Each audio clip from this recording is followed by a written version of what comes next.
बंदी छोड़ सतगुरु रामपाल जी परमेश्वर जी की जय हो। परमपिता परमात्मा सारी सृष्टि के रचनहार कुल मालिक असंख्य ब्रह्मांडों के स्वामी जगत गुरु तीनों लोकों में प्रवेश करके सबका धारण पोषण करने वाले राजाधीराज आत्माधार नाथों के नाथ देवों के देव महादेव सर्वेश्वर महेश्वर मृत्युंजय अजरो अमर आदि अनादि सनातनी प्रभु जगत पिता जगदीश्वर श्री श्री 1008 की उपाधि के वास्तविक अधिकारी अकाल मूरत सौद स्वरूपी राम वासुदेव सर्वगतम ब्रह्म परम पूज्य प्रथम पूज्य परम संत परम पुरुष परम धनी परम दयालु सत्य कबीर हक्का कबीर अल्लाहु कबीर अल्लाहु अकबर बाखबर अल्लाह ताला जगत के तारणहार जगत के मुक्तिदाता जगत के जगन्नाथ हारे के सहारे हिंदुओं के राम मुसलमानों के अल्लाह सिखों के वाहिगुरु ईसाइयों के मसीह दया के सागर दयानिधि करुणा के सागर करुणानिधि स्वयंभू परिभू संकट मोचन कष्ट हरण मंगल करण दुख भंजन अविगत कबीर निर्विकार निर्विषम परमात्मा अलय अलेख सतगुरु आदि अनादि सतगुरु असली मर्यादा पुरुषोत्तम असली राम असली कृष्ण असली घनश्याम असली मुरारी राजाओं के राजा महाराजाओं के महाराजा शहंशाहों के शहंशाह सम्राटों के सम्राट भगवानों के भगवान अल्लाहों के अल्लाह प्रभुओं के प्रभु मसीहाओं के मसीह सच्चे वाहिगुरु बाबाओं के बाबा पीरों के पीर सेठों के सेठ जगत सेठ सावड़सा सेठ सर्वगुण संपन्न अनंत कोटि कलाओं के स्वामी अनंत कोटि ब्रह्मांडों के नायक योगियों में महायोगी ध्यानियों में महाध्यानी सिद्धों में परम सिद्ध ज्ञानियों में तत्व ज्ञानी ब्रह्म ज्ञानी महाज्ञानी परम ज्ञानी सर्वश्रेष्ठ ज्ञानी विज्ञानी युवा कबीर समर्थ कबीर असमवात अमित ओजा सच्चे रहनुमा करीम अल्लाह सुभान अल्लाह दुनिया के अंतिम पैगंबर 8 सितंबर 1951 से गांव धनाना जिला सोनीपत हरियाणा भारतवर्ष की पावन भूमि पे प्रकट रियल कल की भगवान श्री नारायण साकार हरि श्री बाबा साहिब नूर अनंत परमात्मा सच्चे दरवेश सच्चे बाखबर संत श्रोमणी सतगुरु रामपाल जी परमेश्वर जी के चरण कमल में आप और हम सभी भाई बहनों का अनंत कोटि दंडवत प्रणाम। सत्साई भाई और बहनों, बहुत बड़ी दया बहुत बड़ी मेहर पूज्य गुरुदेव भगवान की परमेश्वर रामपाल जी की, जिनके शुभ आशीर्वाद से विशेष आशीर्वाद से उन्हीं के सत्संगों का संग्रह पवित्र आध्यात्मिक पुस्तक ज्ञान गंगा के ऊपर वीडियो बनाने की श्रृंखला जारी है। इसी श्रृंखला में आज हमारा ये 32वें नंबर का वीडियो है। प्रत्येक वीडियो में हमें अध्यात्म के विषय में बहुत कुछ जानने और समझने को उपलब्ध हो रहा है। भाई और बहनों, ये पवित्र पुस्तक ज्ञान गंगा जो सर्व धर्मों के सर्व धर्मशास्त्रों के ज्ञान से प्रमाणित है, इस पुस्तक को पढ़ने के बाद हमारे मन मस्तिष्क में किसी भी प्रकार का संदेह भक्ति मार्ग को लेकर नहीं रह जाएगा। यदि हमने निष्पक्ष भाव से धैर्य के साथ रुचि लेकर इस पवित्र पुस्तक को पढ़ा तो इस पुस्तक के अमृत ज्ञान में सुई की नोक रखने जितनी कमी निकालने में किसी भी धर्म का कोई भी धर्मगुरु सक्षम नहीं है। तो भाई और बहनों, इस पवित्र पुस्तक में जो सृष्टि रचना है पेज नंबर 22 से लेकर पेज नंबर 74 तक, जिसके ऊपर लगभग 6 या 7 वीडियो बन चुके हैं। यदि आपने भक्ति मार्ग पर सफल होना है, आपने आध्यात्मिक मार्ग को समझना है, अपनी आत्मा का कल्याण करवाना है, किसी भी धर्म ग्रंथ को समझना है, तो आपने सृष्टि रचना को पहले समझना होगा। इसलिए आप जियों से विनती है, यदि आप पहली बार इस पवित्र पुस्तक पर बन रहे वीडियो देख रहे हैं तो आप जी ने अभी तक जितने भी वीडियो बन चुके हैं आपने शुरुआत से अवश्य देखनी चाहिए, क्योंकि सृष्टि रचना भक्ति मार्ग की नींव है और यदि नींव कमजोर होगी तो ऊपर मकान अच्छे से नहीं बनेगा, मजबूत नहीं बनेगा। तो सृष्टि रचना को समझे बिना हम भक्ति मार्ग पर 4 कदम आगे नहीं रख पाएंगे। हमें कोई भी डगमग कर देगा, कोई भी हमें विचलित कर देगा और हम शत भक्ति मार्ग से दूर हो जाएंगे। तो भाई और बहनों, आज इस पवित्र पुस्तक पर हमारा जो ये 32वें नंबर का वीडियो है, आज इसमें परमेश्वर हमें त्रेता युग में जब वे मुनिंद्र ऋषि के नाम से धरती पर प्रकट हुए, अपने तत्व ज्ञान का प्रचार प्रसार किया, तो वे श्रीलंका गए जहाँ उनका परम भगत चंद्र विजय भाट रहा करता था। परमेश्वर ने उसे अपनी शरण में लिया, उसकी पत्नी को शरण में लिया, और साथ में जो लंका का राजा रावण था, परमेश्वर उसके पास भी गए थे उसको समझाने के लिए, परंतु अभिमानवश रावण ने मुनिंदर ऋषि रूप में परमेश्वर कबीर जी की बातों को महत्व नहीं दिया। परंतु रावण का छोटा भाई विभीषण और रावण की पत्नी मंदोदरी, इन दोनों ने मुनिंदर रूप में कबीर परमेश्वर जी के तत्व ज्ञान को स्वीकार किया और वे उनकी शरण में आए। अब भाइयों और बहनों, सदियों से हमारे धर्मगुरु हमें रामायण को पढ़ा कर तत्व ज्ञान के अभाव में यही बताया करते थे कि रावण का छोटा भाई विभीषण वो श्री रामचंद्र जी की शरण में था। भाइयों और बहनों, वो एक राजा के तौर पर श्री रामचंद्र जी की शरण में अवश्य था, परंतु आध्यात्मिक दृष्टि से, भक्ति मार्ग की दृष्टि से विभीषण श्री रामचंद्र जी का भगत नहीं था। विभीषण कबीर परमेश्वर जी का भगत था, जो कबीर परमेश्वर त्रेता युग में मुनिंदर ऋषि के नाम से प्रकट थे। आज से पहले भाइयों और बहनों, हमें इन शास्त्रों की गूढ़ सच्चाई नहीं बताई गई, नहीं समझाई गई, क्योंकि हमारे नादान धर्मगुरुओं को तत्व ज्ञान के अभाव में इन धर्म शास्त्रों की यथार्थता का ज्ञान नहीं था। अब दया हुई है, सृष्टि के रचनहार, सारी सृष्टि के पालन पोषण कर, सर्व ब्रह्मांडों के रचयिता परमेश्वर अपने सतलोक शेती करके स्वयं ही इसमें 8 सितंबर 1951 को सतगुरु रामपाल जी के नाम से प्रकट हुए हैं, और सन 1994 से अपने यथार्थ 13वें कबीर पंथ को शुरू हमें ये ज्ञान। तो सतगुरु रामपाल जी के सत्संग सुने बिना हम अध्यात्म के विषय में कुछ भी नहीं जान सकते, कुछ भी नहीं समझ सकते। तो परमेश्वर ने त्रेता युग में किस प्रकार से विभीषण और मंदोदरी को अपनी शरण में लिया। भाइयों और बहनों, ये परमेश्वर की लीला है, ये परमेश्वर की महिमा है, क्योंकि जितनी भी ये कथाएं हैं ये परमेश्वर की लीला और उनकी महिमाओं के अंतर्गत आती हैं। इन कथाओं को बार बार सुनने से और पढ़ने से हम ढेरों पुण्य के भागी बनते हैं। पवित्र पुस्तक ज्ञान गंगा कबीर साहिब द्वारा विभीषण तथा मंदोदरी को शरण में लेना। कबीर परमेश्वर जी द्वारा विभीषण, रावण का छोटा भाई विभीषण तथा रावण की पत्नी मंदोदरी को त्रेता युग में अपनी शरण में लेना। परमेश्वर मुनिंदर अनल अर्थात नल तथा अनिल अर्थात नील को शरण में लेने के उपरांत, नल और नील ये दोनों मौसेरे भाई थे, ये दोनों 3 ताप के कष्ट से परेशान थे।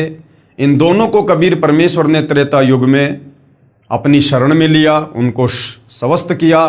उसके बाद कबीर परमेश्वर जी श्रीलंका गए और वहाँ पर अपने पूर्व किसी जन्म के भगत चंद्र विजय भाट को भी शरण में लिया। परमेश्वर मुनिंदर नल तथा नील को शरण में लेने के उपरांत श्रीलंका में गए। वहाँ पर एक परम भगत चंद्र विजय जी का 16 सदस्यों का पुण्य परिवार रहता था। यानी युगों युगों से ये भगत आत्मा चंद्र विजय ये कबीर परमेश्वर जी की शरण में रहता हुआ आ रहा था। वह भाट जाति में उत्पन्न पुण्यकर्मी प्राणी थे। परमेश्वर मुनिंदर यानी कबीर देव जी का उपदेश सुनकर पूरे परिवार ने नामदान प्राप्त किया। परम भगत चंद्र विजय जी की पत्नी भगतमती करमवती लंका के राजा रावण की रानी मंदोदरी के पास नौकरी यानी सेवा किया करती थी। जो चंद्र विजय था वो लंकापति रावण के दरबार में उसका मनोरंजन किया करता था, उसकी महिमा में कविताएं बना बना के मेहनताना प्राप्त किया करता था। और चंद्र विजय की जो पत्नी थी करमवती, वो लंकापति रावण की पत्नी मंदोदरी को उल्टे सीधे गंदे चुटकुले सुना सुना के उसको खुश किया करती थी, उसका मनोरंजन किया करती थी और कुछ मेहनताना प्राप्त किया करती थी। रानी मंदोदरी को हंसी मजाक अच्छे मंदे चुटकुले सुनाकर उसका मनोरंजन कराया करती थी। भगत चंद्र विजय राजा रावण के पास दरबार में नौकरी सेवा करता था। राजा की बड़ाई के गाने सुनाकर प्रसन्न करता था, यानी उन राजाओं की महिमा और प्रशंसा के गीत गाया करता था। भगत चंद्र विजय की पत्नी भगतमती करमवती परमेश्वर से उपदेश प्राप्त करने के उपरांत रानी मंदोदरी को प्रभु चर्चा जो सृष्टि रचना अपने सतगुरुदेव मुनिंद्र जी से सुनी थी प्रतिदिन सुनाने लगी। करमवती क्या करने लगी? वो गंदे गाने, गंदे चुटकुले, उससे तो किनारा कर लिया कि मैंने अब उपदेश ले लिया है। और जीव्या तो वाये बली जो रटे हरि को नाम, वरना काट के फेंक दो मुख में बलोना चाम। तो करमवती अब लंकापति रावण की पत्नी मंदोदरी को गंदे चुटकुले नहीं बल्कि परमेश्वर की सत महिमा सुनाया करती थी, सृष्टि रचना बताया करती थी। और परमेश्वर ने किन किन आत्माओं को सतयुग में अपनी शरण में लिया, किस प्रकार से परमात्मा पृथ्वी पर प्रकट होते हैं, इस प्रकार परमेश्वर की महिमा सुनाने लगी। भगतमती मंदोदरी रानी को अति आनंद आने लगा, क्योंकि मंदोदरी भी पूर्व जन्म की कबीर परमेश्वर जी की भगत थी, भगत आत्मा थी। इसलिए जैसे ही करमवती के मुख से परमेश्वर की महिमा सुनने लगी उसे भी आनंद आने लगा, क्योंकि भाई और बहनों आत्मा की खुराक परमेश्वर की चर्चा ही है। कई कई घंटों तक प्रभु की सत्य कथा को भगतमती करमवती सुनाती रहती थी तथा मंदोदरी की आंखों से आंसू बहते रहते। एक दिन रानी मंदोदरी ने करमवती से पूछा, आपने ये ज्ञान किससे सुना? आप तो बहुत अनाप शनाप बातें किया करती थी। इतना बदलाव परमात्मा तुल्य संत बिना नहीं हो सकता। मंदोदरी ने कहा कि करमवती तेरे अंदर इतना बदलाव ये तो यदि भगवान ही संत रूप में आए हुए हैं तो कर सकते हैं, अन्यथा तेरे में तो ये बदलाव नहीं हो सकता था। तब करमवती ने बताया कि हमने एक परम संत से अभी अभी उपदेश लिया है। रानी मंदोदरी ने संत के दर्शन की अभिलाषा व्यक्त करते हुए कहा, आपके गुरु अब की बार आए तो उन्हें हमारे घर बुला कर लाना। अपनी मालकिन का आदेश प्राप्त करके शीश झुकाकर सत्कार पूर्वक कहा कि जो आपकी आज्ञा, आपकी नौकरानी वही करेगी। मेरी एक विनती है, कहते हैं कि संत को आदेश पूर्वक नहीं बुलाना चाहिए, स्वयं जाकर दर्शन करना उचित होता है, और जैसे आपकी आज्ञा वैसा ही होगा। महारानी मंदोदरी ने कहा कि अब के आपके गुरुदेव जी आए तो मुझे बताना, मैं स्वयं दर्शन करूंगी। रानी अवश्य थी लेकिन अभिमान नहीं था, और उन्हीं आत्माओं को परमेश्वर बार बार अपनी शरण में लेते हैं। परमेश्वर ने फिर श्रीलंका में रजा की। मंदोदरी रानी ने उपदेश प्राप्त किया। अब जैसे ही दोबारा कबीर परमेश्वर जी चंद्र विजय भाट के घर पर आए और करमवती ने मंदोदरी के पास में संदेशा भिजवाया, उसी समय मंदोदरी तुरंत मुनिंद्र रूप में आए हुए कबीर परमेश्वर जी की शरण में गई, सत्संग सुना और उपदेश प्राप्त कर लिया।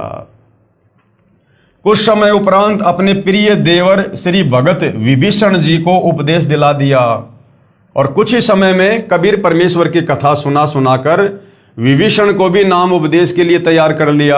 और जब दोबारा कबीर परमात्मा फिर आए तो मंदोदरी ने अपने देवर यानी लंकापति रावण के छोटे भाई विभीषण को भी मुनिंद्र रूप में आए हुए कबीर परमेश्वर से उपदेश दिलवा दिया।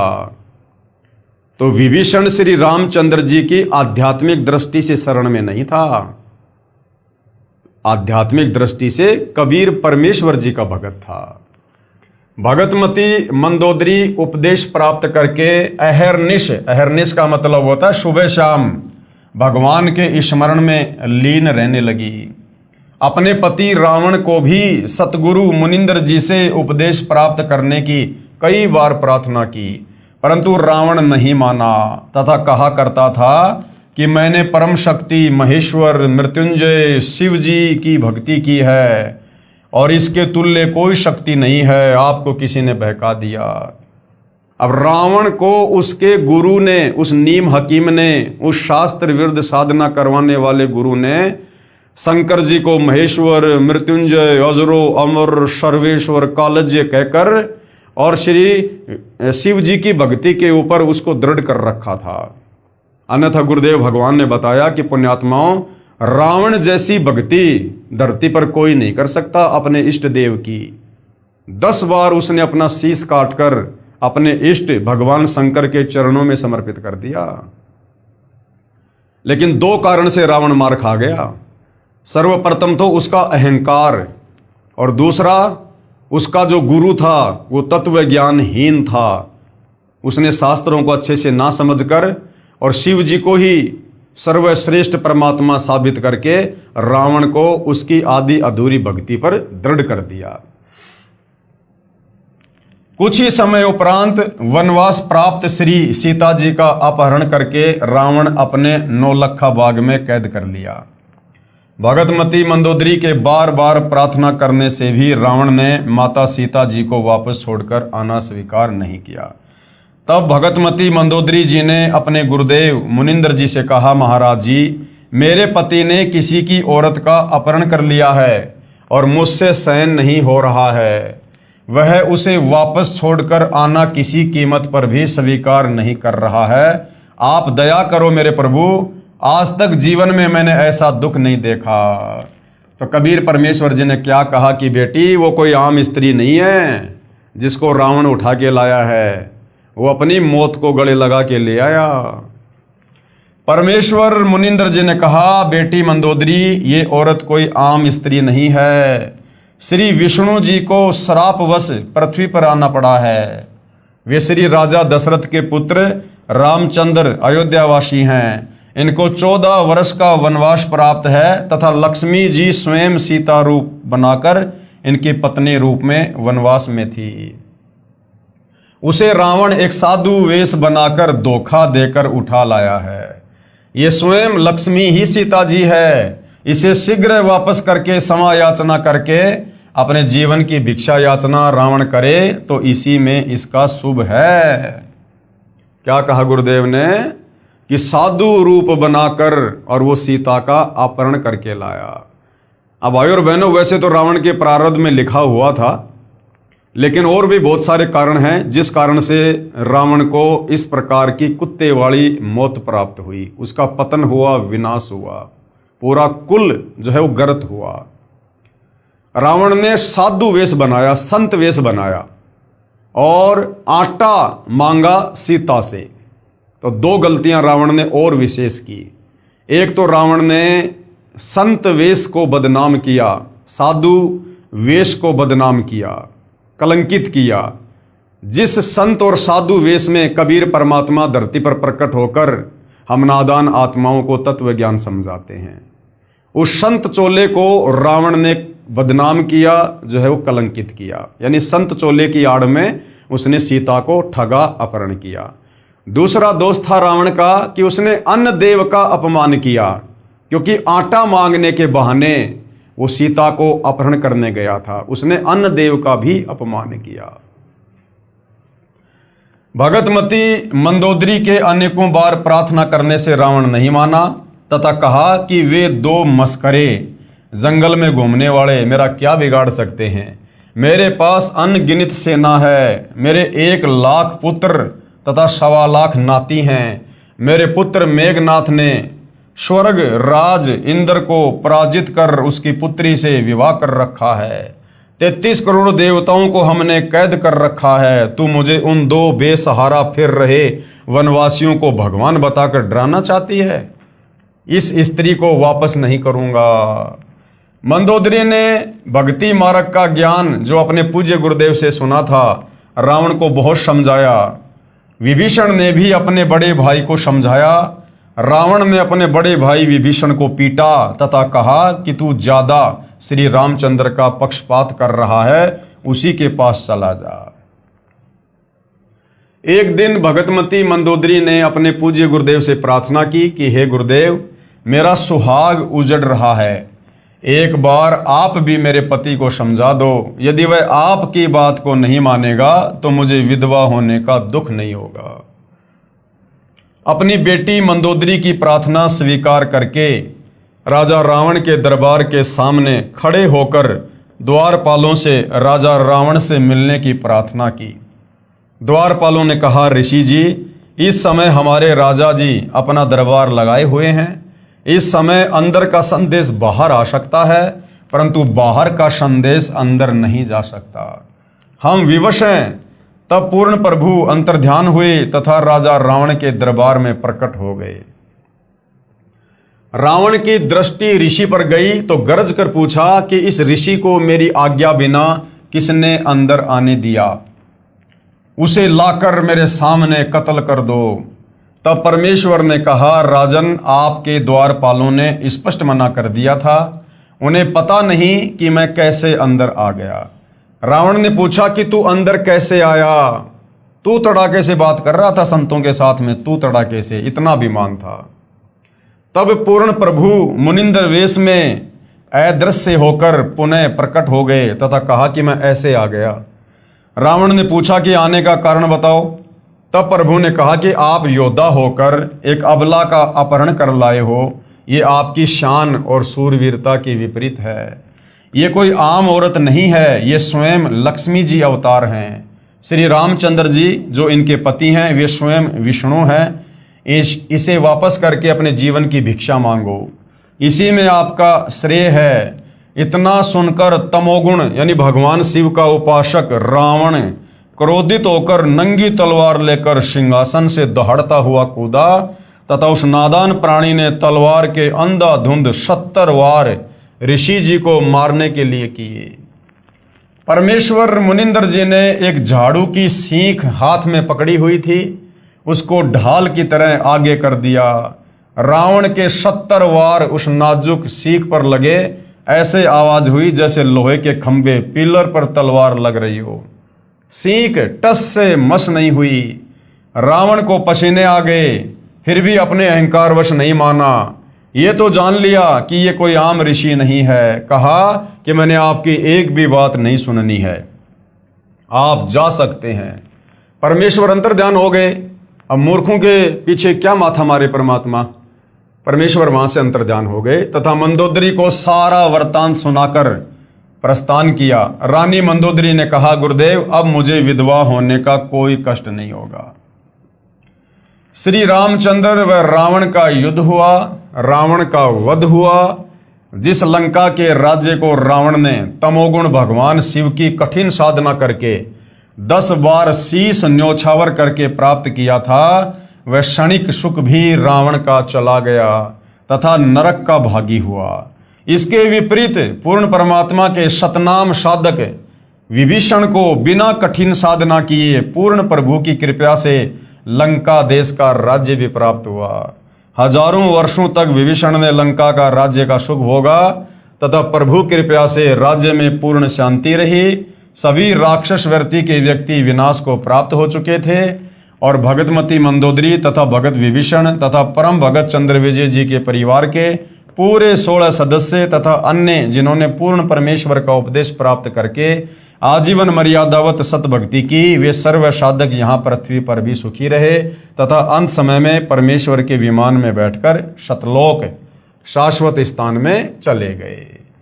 इसलिए पवित्र गीता अध्याय 7 श्लोक 12 से 15 में कहा है कि तीनों गुणों रजगुण ब्रह्मा जी, सतगुण विष्णु जी और तम गुण शिव जी की साधना यानी भक्ति से मिलने वाली क्षणिक सुविधाओं के द्वारा जिनका ज्ञान हरा जा चुका है, जैसे रावण का ज्ञान हरा जा चुका था तमोगुण शंकर की भक्ति करने से, वे राक्षस स्वभाव वाले, अब रावण राक्षस स्वभाव का व्यक्ति था और मनुष्यों में नीच एक इंसान के भी उसमें गुण नहीं थे और दुष्कर्म करने वाले, सीता जी को अपहरण करके लाया था दुष्कर्म करने की नीयत से। और मूर्ख ये काल भगवान कह रहा है कि मेरी भी भक्ति नहीं करते, मुझको भी नहीं बसते। यानी ये काल कह रहा है गीता अध्याय 7 श्लोक 12 में कि इन तीनों गुणों रजगुण ब्रह्मा, सतगुण विष्णु, तमगुण शंकर की भक्ति करने वालों की बुद्धि हरी जा चुकी है, इनका ज्ञान हरा जा चुका है और ये राक्षस स्वभाव को धारण किए हुए मनुष्यों में नीच दूषित कर्म करने वाले मूर्ख हैं, जो इन शास्त्रों का निष्कर्ष निकालकर मुझ काल ब्रह्म की ओम नाम की साधना भी नहीं करते। फिर गीता अध्याय 7 श्लोक नंबर 18 में गीता बोलने वाला ये काल ब्रह्म कह रहा है कि कोई एक अच्छी आत्मा मेरी यानी ब्रह्म की काल की ही साधना करता है। लाखों में कोई एकाध है जो इन वेदों का निष्कर्ष निकालकर मुझ काल की साधना करता है, ओम नाम की साधना करता है, क्योंकि उनको तत्वदर्शी संत नहीं मिला। वे भी नेक आत्माएं मेरी अनुतमाम यानी घटिया अति अश्रेष्ठ मुक्ति की स्थिति में आश्रित रह गए। लाखों में कोई एक आध अच्छी आत्मा जिसने वेदों को पढ़ा और तत्वदर्शी संत के तत्व ज्ञान के अभाव में उसने ओम नाम को सिलेक्ट कर लिया और ओम नाम को पूर्ण ब्रह्म परमेश्वर का मंत्र जानकर उसने जी जान लगाकर साधना की।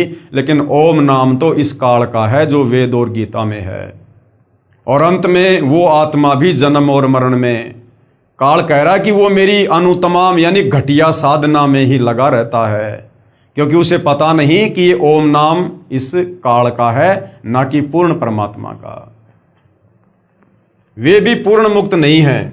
इसलिए पवित्र गीता अध्याय 18 श्लोक 62 में कहा है कि हे अर्जुन, तू सर्व भाव से यानी और सब की पूजा छोड़ दे, मेरी भी छोड़ दे, और उस परमेश्वर यानी पूर्ण परमात्मा तत् ब्रह्म की शरण में जा। उसकी कृपा से ही तू परम शांति तथा सतलोक अर्थात सनातन परम धाम को प्राप्त होगा। और तुझे उस परमेश्वर तत् ब्रह्म पूर्ण ब्रह्म परमेश्वर की साधना कौन बताएगा? गीता अध्याय 4 श्लोक 34 में वर्णित तत्वदर्शी संत। तो भाइयों और बहनों, आज वो तत्वदर्शी संत धरती पर सतगुरु रामपाल जी के रूप में प्रकट हैं। स्वयं कबीर भगवान ही तत्वदर्शी संत की भूमिका करते हैं। इससे बड़ा सौभाग्य पृथ्वीवासियों का और नहीं हो सकता। इसलिए पुण्यात्माओं से निवेदन है कि आज इस दासन के भी दास के पास यानी सतगुरु रामपाल जी अपने विषय में कह रहे हैं कि पूर्ण परमात्मा प्राप्ति की वास्तविक विधि प्राप्त है, निःशुल्क उपदेश लेकर लाभ उठाइए। उसके बाद भाइयों और बहनों, द्वापर युग में फिर वही कबीर परमात्मा एक पूरा जीवन शिशु रूप में धरती पर प्रकट होकर और अपनी आत्माओं तक तत्व ज्ञान पहुंचाने का जीते हैं लीलामय तरीके से। तो द्वापर युग में वही कबीर परमात्मा जो त्रेता युग में मुनिंद्र ऋषि के नाम से आए, सतयुग में सतसुकृत ऋषि के नाम से आए, और द्वापर में करुणामय ऋषि के नाम से प्रकट हुए। और जैसे परमेश्वर ने सतयुग और त्रेता में लीलाएं की, उसी प्रकार से द्वापर में भी अपनी अच्छी आत्माओं को अपनी शरण में लिया। तो द्वापर में परमेश्वर ने विशेषकर किन किन पुण्यात्माओं को अपनी शरण में लिया? द्वापर युग में इंद्रमती को शरण में लेना। द्वापर युग में चंद्र विजय नाम का एक राजा था। देखो, जो वो त्रेता युग में था वो भी चंद्र विजय था, लेकिन वो भाट जाति में था और रावण के दरबार में नौकर था। और द्वापर युग में जो ये चंद्र विजय है, ये स्वयं एक राजा था। द्वापर में चंद्र विजय नाम का एक राजा था और उसकी पत्नी इंद्रमती। त्रेता वाले चंद्र विजय की पत्नी का नाम था करमवती और द्वापर वाले राजा चंद्र विजय की पत्नी का नाम था इंद्रमती। उसकी पत्नी इंद्रमती बहुत ही धार्मिक प्रवृत्ति की औरत थी, संत महात्माओं का बहुत आदर किया करती थी। उसने एक गुरुदेव भी बना रखा था। उनके गुरुदेव ने बताया था कि बेटी, साधु संतों की सेवा करनी चाहिए, संतों को भोजन खिलाने से बहुत लाभ होता है। एकादशी का व्रत, मंत्र के जाप आदि साधनाएं जो गुरुदेव ने बताई थी, वह भगवत भक्ति में बहुत दृढ़ता से लगी हुई थी, क्योंकि ये इंद्रमती पूर्व जन्म में कबीर परमेश्वर जी की भगत थी।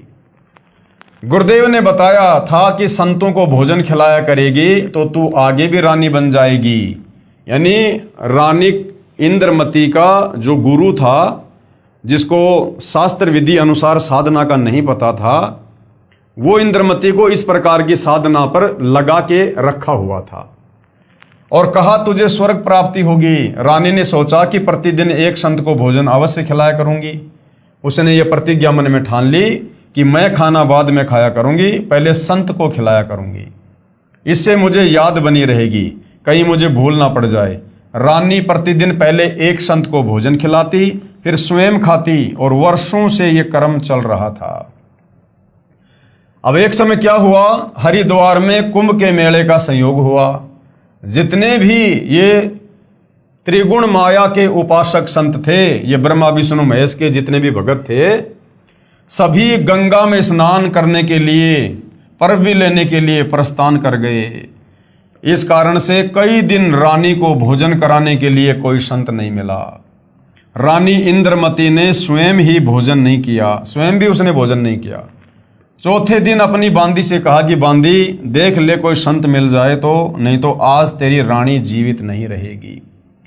आज मेरे प्राण निकल जाएंगे परंतु मैं खाना नहीं खाऊंगी, क्योंकि उसने मनमुखी रूप से अपने गुरु के बताने के बाद प्रतिज्ञा कर ली थी। वह दीन दयाल कबीर परमेश्वर अपने पूर्व वाले भगत को शरण में लेने के लिए न जाने क्या क्या कारण बना देता है। बांदी ने ऊपर अटारी पर चढ़कर देखा कि सामने से एक संत आ रहा था। सफेद कपड़े थे। द्वापर युग में परमेश्वर कबीर करुणामय नाम से आए थे। बांदी नीचे आई और रानी से कहा कि एक व्यक्ति है जो साधु जैसा नजर आता है। रानी ने कहा कि जल्दी से बुला ला। बांदी महल से बाहर गई तथा प्रार्थना की कि साहेब आपको हमारी रानी ने याद किया है। करुणामय साहिब ने कहा, रानी ने मुझे क्यों याद किया है? मेरा और रानी का क्या संबंध है? नौकरानी ने सारी बात बताई। करुणामय कबीर साहिब ने कहा कि रानी को आवश्यकता पड़े तो यहाँ आ जाए। यानी परमात्मा अपनी उस आत्मा के भाव चेक करना चाहते थे कि ये अपने नादान गुरु के कहने पर वैसे ही भूखी मर रही है या साधु संतों के प्रति इसके मन में कोई श्रद्धा भी है। रानी को आवश्यकता पड़े तो यहां आ जाए, मैं यहां खड़ा हूं। तू बांदी और वो रानी, मैं वहां जाऊं, और यदि वह कह दे कि तुझे किसने बुलाया था या उसका राजा ही कुछ कह दे, और बेटी संतों का अनादर बहुत पापदायक होता है। बांदी फिर वापस आई और रानी से सब वार्ता कह सुनाई। तब रानी ने कहा कि बांदी मेरा हाथ पकड़ और चल। जाते ही रानी ने दंडवत प्रणाम करके प्रार्थना की कि हे परवरदिगार, चाहती तो ये हूं कि आपको कंधे पर बैठा लूं। करुणामय साहिब ने कहा, बेटी मैं यही देखना चाहता था कि तेरे में कोई श्रद्धा भी है या वैसे ही भूखी मर रही है। अब भाई और बहनों, ये गलती वर्तमान में आप और हमने नहीं करनी है, क्योंकि वर्तमान ये भक्ति युग है, कलयुग की पिछली पीढ़ी है, और आप और हमें जो मिलना था वो मिल चुका है। यानी पूर्ण ब्रह्म परमेश्वर स्वयं पूर्ण संत के रूप में हमें मिल चुके हैं। अब ये रानी इंद्रमती जिस प्रकार की गलती कर रही है, हर किसी संत के चरणों में गिर जाना, दंडवत करना, हर किसी संत में पूर्ण श्रद्धा जो है वो प्रकट कर देना, ये गलती अब आप और हमने नहीं करनी है। इंद्रमती को तो उस समय पूर्ण तत्व ज्ञान नहीं था, वो भक्ति युग मोक्ष मार्ग नहीं था उस समय कंप्लीट। तो वर्तमान में आप और हमने अपने पूज्य गुरुदेव के अलावा अन्य किसी भी साधु संत महात्मा को दंडवत प्रणाम नहीं करना। आदरवश सम्मानवश झुक के हाथ जोड़ के प्रणाम सभी को कर सकते हैं, चाहे आम व्यक्ति हो चाहे साधु संत हो, हमारी दृष्टि में सब बराबर हैं। और अब हमें तत्व ज्ञान हो गया तो अब हमें पता चल गया कि हमारे पूज्य गुरुदेव के अलावा चाहे कोई कितना ही बड़ा साधु संत महात्मा नजर क्यों ना आता हो, वो अंदर से खाली खोखा है, केवल डूंडा साधु का है, अंदर उसके भक्ति भाव नहीं है।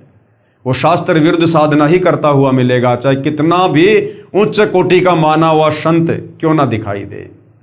तो अब आप और हमने अपने पूज्य गुरुदेव के अलावा गुरु रूप में अन्य किसी को भी हमने वो भाव नहीं देना है, उसके प्रति वो श्रद्धा प्रकट नहीं करनी है जो रानी इंद्रमती ने अपने गुरु के अलावा और कबीर परमेश्वर जी को भी एक संत जानकर उनको दंडवत प्रणाम किया, विशेष श्रद्धा जो है वो प्रकट की। क्योंकि वर्तमान में तत्व ज्ञान गुरुदेव ने हमें कंप्लीट दे दिया है। मैं यही देखना चाहता था कि तेरे में कोई श्रद्धा भी है या वैसे ही भूखी मर रही है। रानी ने अपने हाथों खाना बनाया। करुणामय रूप में आए कबीर देव ने कहा कि मैं खाना नहीं खाता, मेरा शरीर खाना खाने का नहीं है, यानी मेरा शरीर आप लोगों की तरह 5 तत्व का नहीं है, मेरा तेज पुंज का शरीर है। तो रानी ने कहा कि मैं भी खाना नहीं खाऊंगी। करुणामय साहिब ने कहा कि ठीक है बेटी, लाओ खाना खाते हैं, क्योंकि समर्थ उसी को कहते हैं जो चाहे सो कर दे। सतगुरु जो चाहे सो कर ही, भरम पड़ो मत कोई, और सेऊ धड़ पर शीश चढ़ाया पाछे करी रसोई। करुणामय साहिब ने खाना खा लिया। फिर रानी से पूछा कि जो ये तू साधना कर रही है ये तेरे को किसने बताई है? रानी ने कहा कि मेरे गुरुदेव ने आदेश दिया है। कबीर साहब ने पूछा क्या आदेश दिया है तेरे गुरुदेव ने? इंद्रमती ने कहा कि ब्रह्मा विष्णु महेश की पूजा, एकादशी का व्रत, तीर्थ भ्रमण, देवी पूजा, श्राद्ध निकालना, मंदिर में जाना, संतों की सेवा करना। ये संतों की सेवा को छोड़कर जितनी भी क्रिया हैं ये सारी की सारी वेद और गीता के विरुद्ध हैं। करुणा में यानी कबीर साहिब ने कहा कि जो भक्ति तेरे गुरुदेव ने दी है तेरे को जन्म और मरण तथा स्वर्ग नरक व 84 लाख योनियों के कष्ट से मुक्त नहीं कर सकती।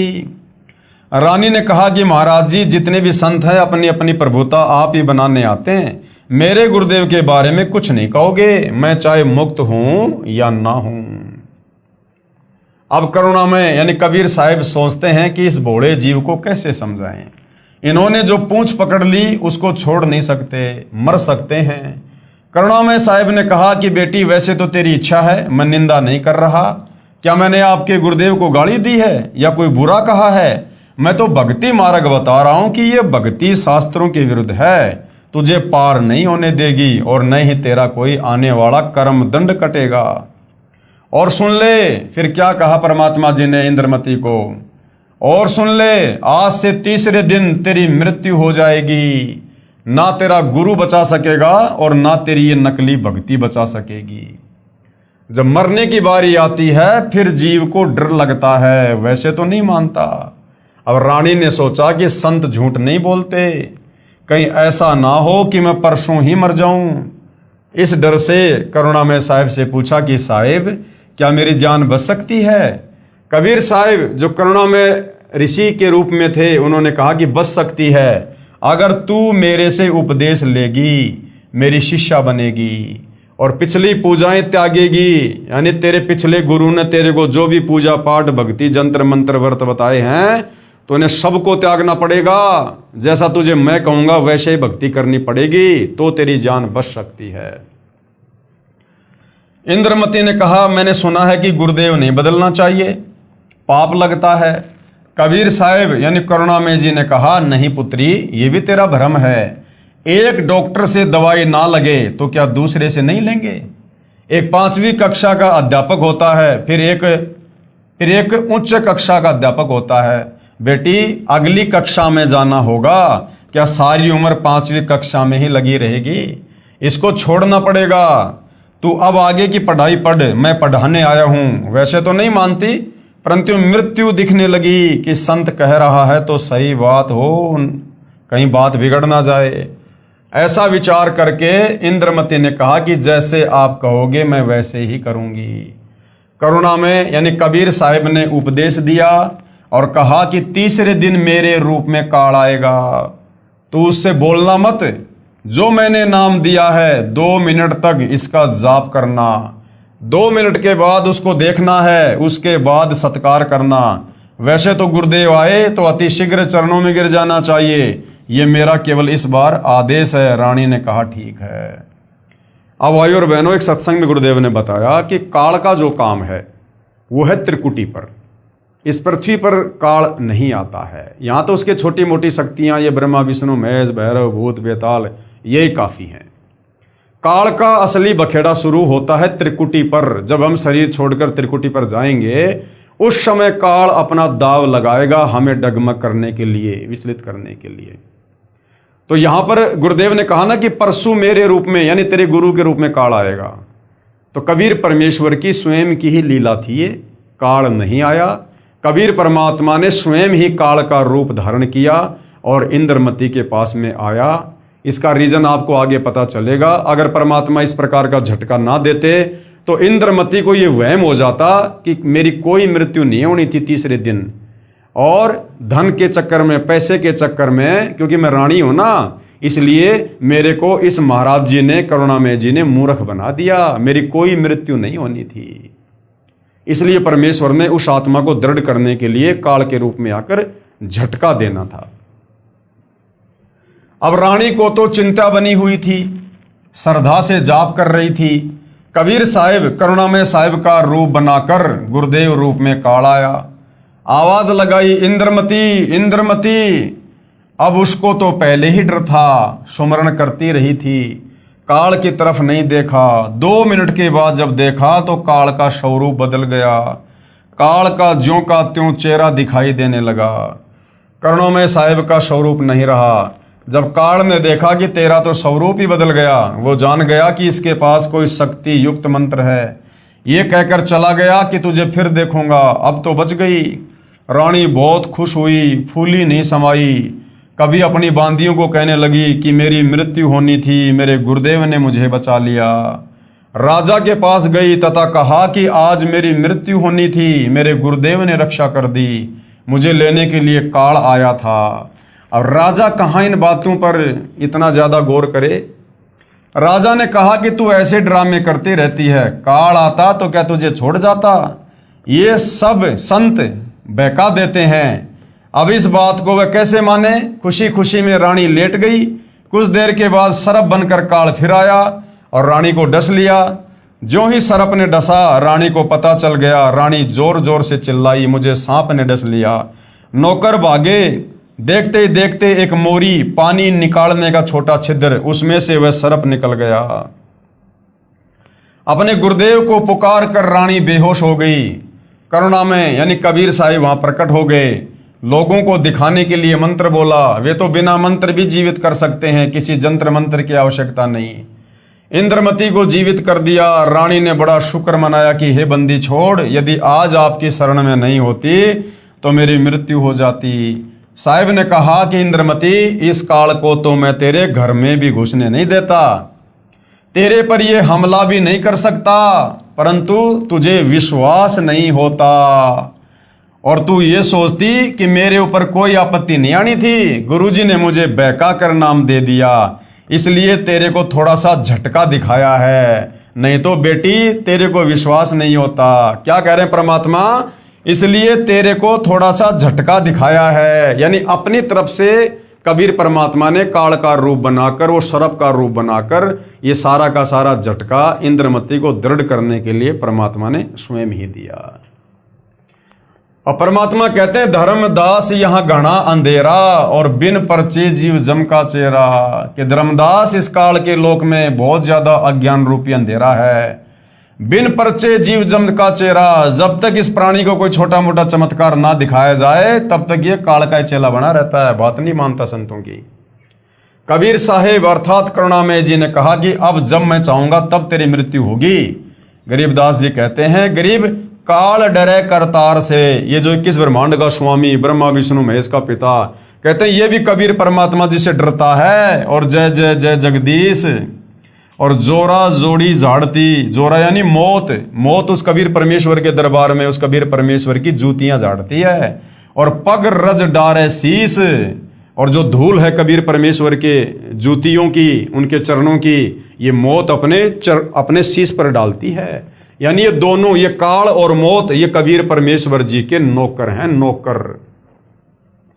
ये काल कबीर भगवान यानी कबीर परमेश्वर जी से डरता है, और ये मौत कबीर साहिब के जूते झाड़ती है, अर्थात नौकर तुल्य है। फिर उस धूल को अपने सिर पर लगाती है कि आप जिसको मारने का आदेश दोगे उसी के पास जाऊंगी, नहीं मैं नहीं जाऊंगी। गरीब काल जो पीसे पीसना और जोरा है पणिहार, और ये दो असल मजदूर हैं मेरे साहिब के दरबार। ये काल जो यहाँ 21 ब्रह्मांड का भगवान यानी ब्रह्म है, जो ब्रह्मा विष्णु महेश का पिता है, ये तो मेरे कबीर साहिब का आटा पीसता है, अर्थात पक्का नौकर है। और जोरा यानी मौत मेरे कबीर साहिब का पानी भरती है, अर्थात एक विशेष नौकरानी है। ये दो असल मजूर यानी मजदूर मेरे साहिब के दरबार में हैं। कुछ दिनों के बाद साहिब फिर आए, रानी इंद्रमती को शतनाम प्रदान किया। अब उसके बाद क्या होता है? फिर कुछ समय के उपरांत करुणामय साहिब ने रानी इंद्रमती की अति श्रद्धा देखकर सारनाम दे दिया और शब्द की उपलब्धि भी करवा दी। जब साहिब जाते रहते थे तो इंद्रमती प्रार्थना किया करती थी कि मेरे पति राजा को समझाओ मालिक, ये भी मान जाए, आपके चरणों में आ जाए तो मेरा जीवन सफल हो जाए। चंद्र विजय ने कबीर साहिब से प्रार्थना की कि चंद्र विजय आप भी नाम ले लो।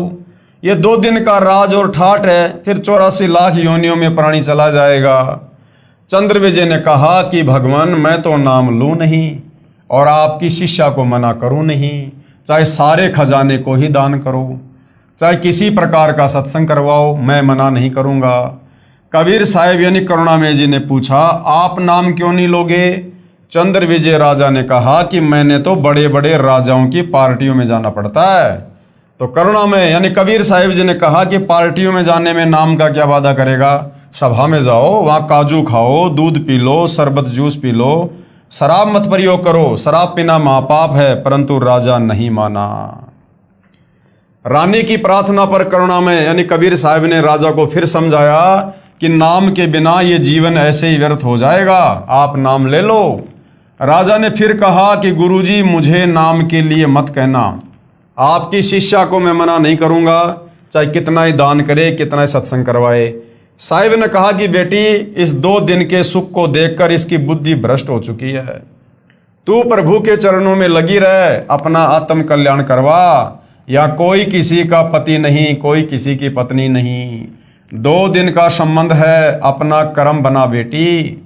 जब इंद्रमती 80 वर्ष की बुढ़िया हो जाती है, कहाँ 40 साल की उम्र में मर जाना था, जब शरीर भी हिलने लगा तब करुणामय साहिब बोले, अब बोल इंद्रमती क्या चाहती है? चलना चाहती है सतलोक? इंद्रमती ने कहा कि साहिब मैं तैयार हूँ, बिल्कुल तैयार हूँ दाता। करुणामय साहिब ने कहा कि तेरी पोते या पोती में कोई ममता तो नहीं है? रानी ने कहा बिल्कुल नहीं साहिब, आपने ज्ञान ही ऐसा निर्मल दे दिया, इस गंदे लोक की क्या इच्छा करूं? कबीर साहिब यानी करुणामय जी ने कहा कि चल बेटी। रानी प्राण त्याग गई। साहिब कबीर यानी करुणामय जी रानी इंद्रमती की आत्मा को ऊपर ले गए और इसी ब्रह्मांड में एक मानसरोवर है, यानी काल के इसी एक ब्रह्मांड में जो इसने सृष्टि चला रखी है, इसी ब्रह्मांड में एक मानसरोवर है। उस मानसरोवर पर जाकर इस आत्मा को स्नान कराना होता है, यानी आत्मा के कुछ और आवरण होते हैं जो वहाँ परमात्मा उतारते हैं। इस प्राणी को वहाँ साहिब कुछ समय तक रखते हैं। अब पूछते हैं कि अब फिर बता दे कि तेरी कुछ इच्छा हो तो दोबारा जन्म लेना पड़ेगा। यदि मन में इच्छा रह गई तो सतलोक नहीं जा सकती। इंद्रमती ने कहा साहिब आप तो अंतर्यामी हो, कोई इच्छा नहीं है, आपके चरणों की इच्छा है, लेकिन एक मन में शंका बनी हुई है। अब भाई और बहनों हम आत्माएं ऐसे मार खाते हैं। इंद्रमती ने कहा कि एक मन में शंका बनी हुई है कि मेरा जो पति था उसने मुझे किसी भी धार्मिक कर्म में कभी मना नहीं किया, नहीं तो आजकल के पति अपनी पत्नियों को बाधा कर देते हैं। यदि वह मुझे मना कर देता तो मैं आपके चरणों में नहीं लग पाती, मेरा कल्याण नहीं होता। अब ये भी हमारी कमजोरी होती है भाई और बहनों कि अगर मेरा पति नहीं मानता, मेरे सास ससुर नहीं मानते या मेरी पत्नी नहीं मानती तो मैं भक्ति नहीं कर पाती, भक्ति नहीं कर पाता, मेरा कल्याण नहीं हो पाता। अब भाई और बहनों परमात्मा ने जिस आत्मा से भक्ति करवानी होती है और उस भक्ति मार्ग में जो बाधा होती हैं, उन बाधाओं को कबीर परमात्मा ही सेटल करते हैं। और हम जीव उस कबीर परमेश्वर की महिमा को ना जानकर हम उस व्यक्ति विशेष को महत्व दे देते हैं कि मेरा पति अच्छा है, मेरी पत्नी अच्छी है, मुझे बाधा नहीं करती, मुझे बाधा नहीं करता। अरे भैया वो जीव है, वो कब काल प्रेरित हो जाए कोई भरोसा नहीं है। अगर उसको सेट कर रखा है तो ये गुरुदेव भगवान की मर्जी है, ये उनकी इच्छा है। तो हमने हर स्थिति में, हर परिस्थिति के लिए अपने गुरुदेव भगवान का ही धन्यवाद करना चाहिए। उसका इस शुभ कर्म में सहयोग का कुछ लाभ मिलता हो तो कभी उस पर भी दया करना दाता। अब साहिब ने देखा कि ये नादान इसके पीछे फिर लटक गई। साहिब बोले ठीक है बेटी, अभी तू 2-4 वर्ष यहाँ रह। शरीर छोड़ दिया, घर बार छोड़ दिया, मृत्यु हो गई, शरीर को पीछे से फूंक दिया। लेकिन परमात्मा कहते हैं जब हम इस स्थूल शरीर को छोड़ते हैं तो हमारा जो सूक्ष्म शरीर होता है, उस सूक्ष्म शरीर में हमारे ज्यों के त्यों विचार, हमारा स्वभाव बना रहता है। तो भाई और बहनों आप और हमने अपने सूक्ष्म शरीर को तैयार करना है रिहर्सल करके, और ये जो घटनाएं, ये जो लीलाएं, ये जो कथाएं गुरुदेव हमें सुना रहे हैं, ये इसलिए सुना रहे हैं कि पुण्यात्माओं, अब वो कंप्लीट मोक्ष का समय आ चुका है। और इस समय यदि आप आत्माओं ने इतना ज्ञान सुनकर, इतनी भक्ति करके अगर ये इंद्रमती वाली सी गलती कर दी, अगर तुम्हारे सूक्ष्म शरीर में अगर इस प्रकार की कोई भी इच्छा इस काललोक की, घर की, परिवार की, संपत्ति की, पोता पोती की रह गई, तो तुम्हें भी इसी प्रकार से यहीं पर लटका दिया जाएगा, अर्थात तुम्हारा मोक्ष नहीं हो पाएगा, वापस तुम्हें उसी घर के आसपास पुनः जन्म दिया जाएगा। तो ये कुछ कमियां हैं जो कथाओं के माध्यम से गुरुदेव भगवान हमें समझा रहे हैं। अब 2 वर्ष के बाद राजा भी मरने लगा, क्योंकि नाम ले नहीं रखा था। यम के दूत आए, राजा चौक में चक्कर खाकर गिर गया। यम के दूतों ने उसकी गर्दन को दबाया, राजा की टट्टी और पेशाब निकल गया। करुणा में यानी कबीर साहब ने रानी को कहा कि देख तेरे राजा की क्या हालत हो रही है। अब ये भी रानी इंद्रमती की फिर से एक परीक्षा थी कि उस मानसरोवर पर जो वो बैठी हुई थी, बैठने का मतलब ये नहीं कि वो अकेली बैठी हुई थी, वहाँ भी परमेश्वर ने पूरी दुनिया बसा रखी है और बहुत सारी लाखों करोड़ों में आत्माएं वहाँ पर बैठी हुई होती हैं, परमेश्वर के दरबार में खाती हैं, पीती हैं, अपनी भक्ति करती हैं वहाँ पर।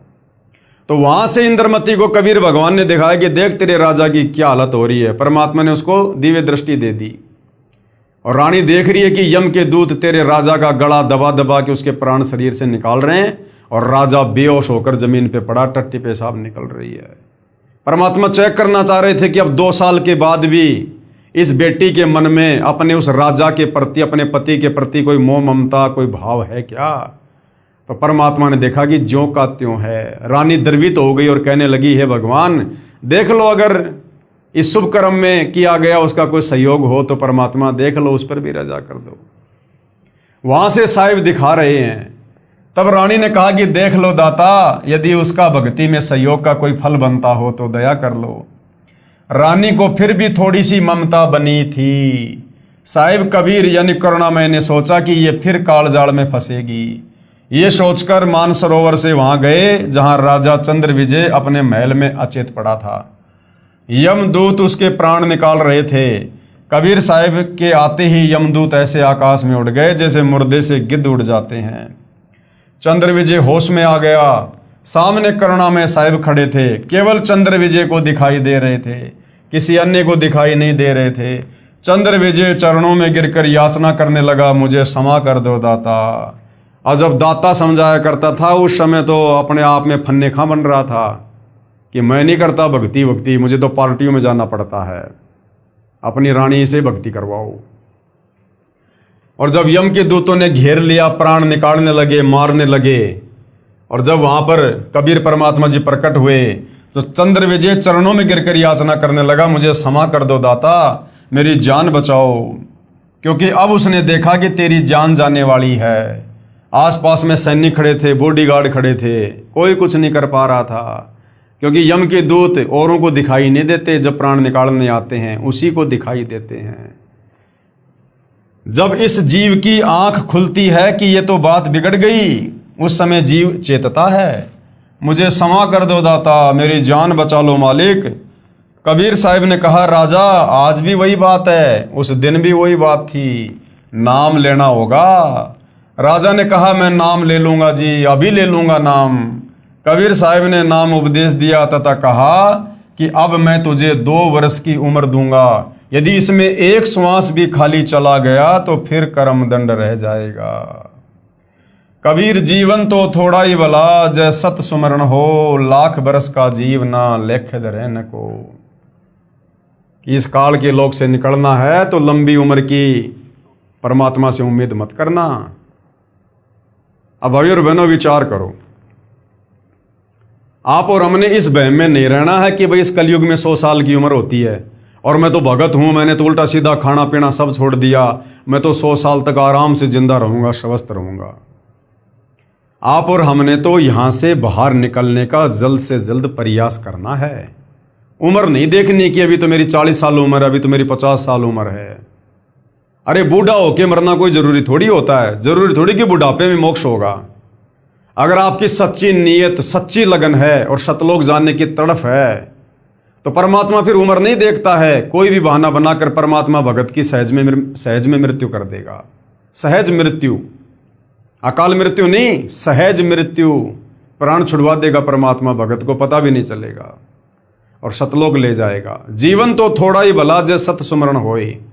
अगर सच्ची नीयत से अगर थोड़ी भी भक्ति कर ली तो परमात्मा मोक्ष कर देता आत्मा का। और बाकी भाई और बहनों चाहे जीते रहो। अब एक बात बताओ, आप और हमारा ये ज्ञान होने के बाद अब आप और हमारा यहां पर जीने का क्या मकसद है? ना हमने कोई बिजनेस खड़ा करना जिसके लिए हम जी रहे हैं, ना हमने यहां पर कोई काम धंधे को आगे बढ़ाना, ना हमने कोई रिश्तेदारियों से प्यार और ये भाईचारा बढ़ाना। हमने करना क्या है?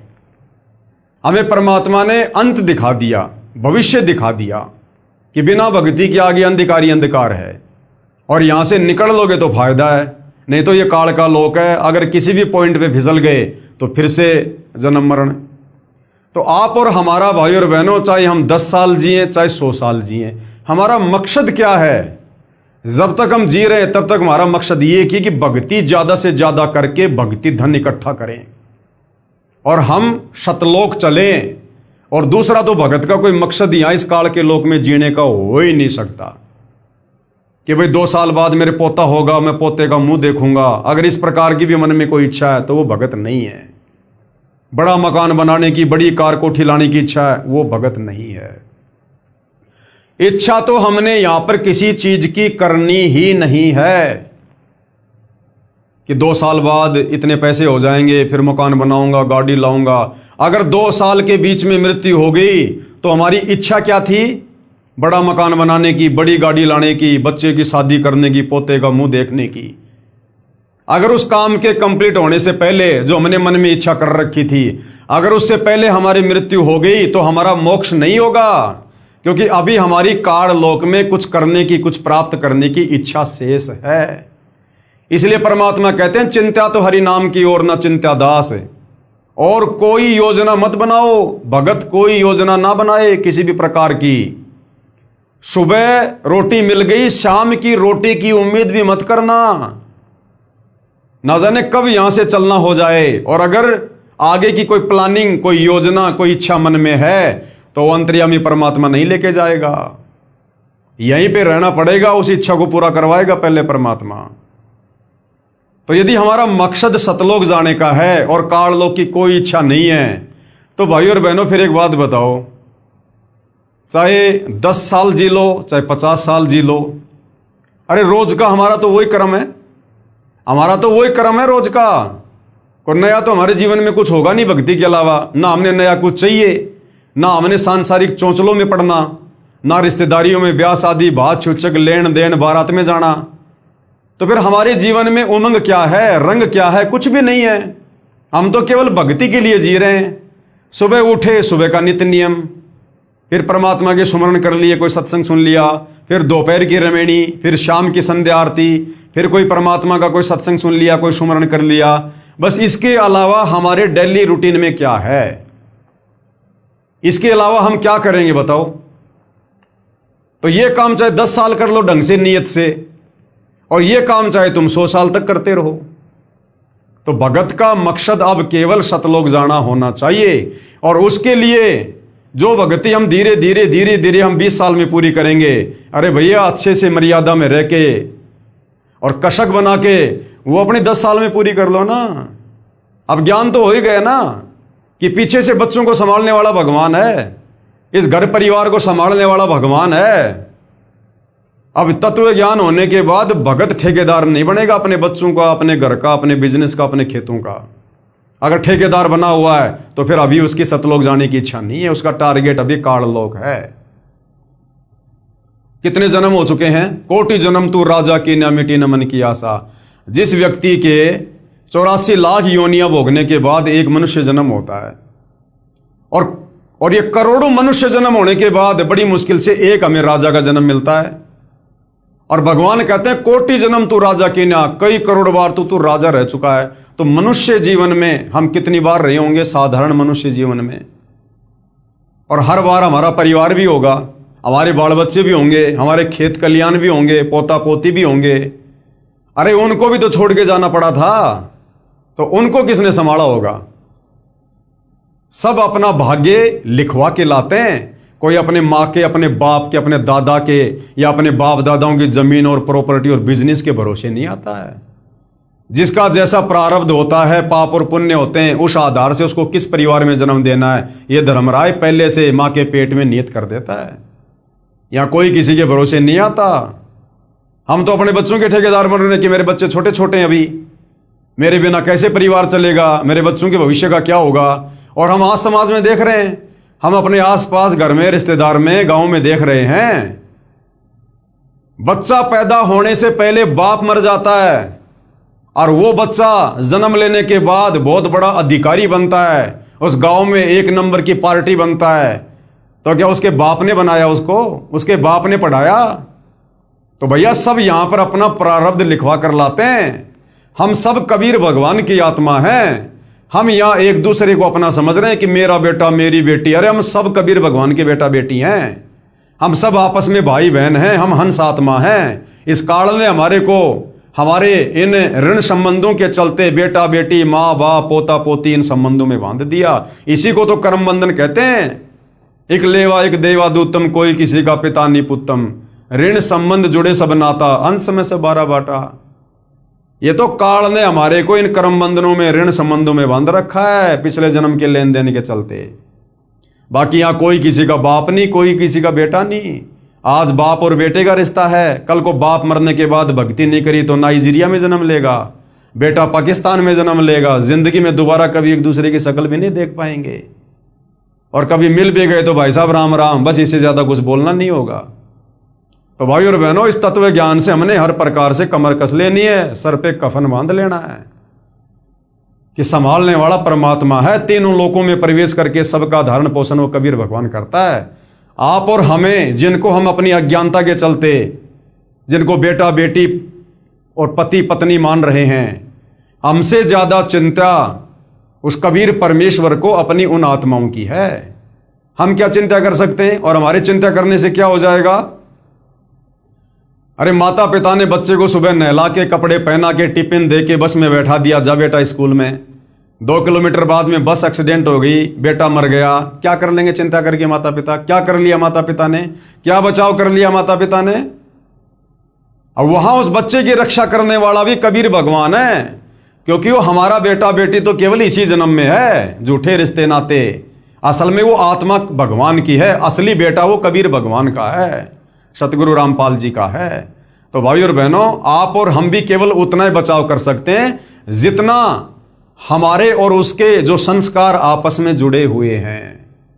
अन्यथा ना बाप बेटे की रक्षा कर सकता, ना बेटा बाप की कर सकता। यहां पर आंखों के सामने बेटा मर जाता है। आपने देखा नहीं, थोड़े दिन पहले नोएडा में एक लड़का था, कोई इंजीनियर जवान, और रात के समय उसकी गाड़ी एक नाले में जा गिरी और उसने वहीं से अपने बाप को फोन किया। बाप ने जो है प्रशासन को फोन किया। वहां बाप भी खड़ा है, प्रशासन भी खड़ा है, और वो बेटा धीरे धीरे धीरे धीरे उन सब की नजरों में उस पानी में डूब रहा है। वो उस दलदल में जा रहा है और सबकी आंखों के सामने वो डूब के मरा। ना उस बाप ने बचाया, ना प्रशासन ने बचाया। तो भाई और बहनों, यहां पर बचाने वाला ये कबीर भगवान है, और जिसके जैसे संस्कार हैं उस आधार से यहां पर रक्षा होती है। जबरदस्ती कबीर भगवान भी नहीं बचाता। इसलिए हम अपने बच्चों को भक्ति पर लगाएं, और भक्ति पर लग जाएंगे तो हम टेंशन फ्री हो जाएंगे फिर, क्योंकि उनकी नकेल हमने कबीर भगवान के हाथ में दे दी। अब कबीर परमात्मा जाने और वो उसकी आत्मा जाने। तो आप और हमने इस प्रकार से अपनी जिम्मेदारियों से तत्व ज्ञान को आधार बनाकर धीरे धीरे मुक्त होना है, मुक्त। तब भाई और बहनों बात बनेगी। नहीं तो रानी इंद्रमती की तरह फिर मानसरोवर पर जाकर फिर हमारे मन में वही विचार आएंगे, आए मेरा पोता रह गया, मेरी पोती रह गई, ये रह गया, मेरा वो रह गया। तो परमात्मा फिर हर एक से पूछेगा नहीं। तुम सोचो कि मेरे से गुरु जी पूछेंगे, ना ना ना ना। ये घटनाएं तो परमात्मा ने चारों युगों में इसलिए की ताकि हम कलयुग की बिचली पीढ़ी वालों को सबक मिले। अन्यथा आप सोचो कि अब आज वर्तमान में भी हमें गुरुजी वहां लेकर जाएंगे और वहां ले जाने के बाद गुरुजी हमसे पूछेंगे कि बेटा तेरी किसी में मोह ममता तो नहीं है, वहां नहीं पूछने वाला भगवान है, वहां तो ऑटोमेटिक यस नो ऑटोमेटिक है। तो अब आप और हमने इस प्रकार की गलती करनी नहीं है। हमने हर प्रकार से रिश्ते नातों से, परिवार संपत्ति से, यहीं से हाथ झाड़ के चलना है बिल्कुल, कि मेरा कुछ नहीं है, ये तो काल का किस ब्रह्मांड है, ये तो काल ने तपस्या करके भगवान से प्राप्त कर रखे हैं, मेरा क्या अधिकार है। अरे जैसे हम होटल में जाते हैं, 2 रात्रि रुकते हैं, 1000-2000 रुपये जमा करवाते हैं, और होटल में हमें पंखा, कूलर, बेड, टीवी सारी सुविधा मिलती है, और जब हम होटल छोड़ के चलते हैं तो पंखा, कूलर, टीवी में हमारी कोई रुचि बनती है क्या? क्योंकि हम हकीकत से परिचित हैं कि ये संपत्ति मेरी नहीं है, ये होटल मालिक की है, मैं यहां पर केवल 2 रात के लिए मैं किराएदार था। तो इसी प्रकार इस 21 ब्रह्मांड में भाई और बहनों, हम अपना कर्म भोगने के लिए आए, हम यहाँ पर जो है किराएदार हैं। ये होटल इस काल का है, यहाँ की सारी सामग्री इस काल की है। हमने तो यहाँ से वापस अपने पिता के घर चलना है, जहाँ हमें सारे ठाट बाट मिलेंगे, सारे सुख मिलेंगे। तो इस हिसाब से भाइयों और बहनों, हमने इस तत्व ज्ञान को आधार बना के अपना पीछा छुड़वाना है। कबीर जीवन तो थोड़ा ही भला, जो सत सुमरण हो, लाख बरस का जीवना लेखे रहन को। शुभ कर्म में सहयोग दिया हुआ पिछला कर्म, और साथ में श्रद्धा से 2 वर्ष के सुमरण से तथा 3 नाम प्रदान करके कबीर साहब चंद्र विजय को भी पार कर ले गए। बोलो सतगुरुदेव की जय, जय हो बंदी छोड़ की।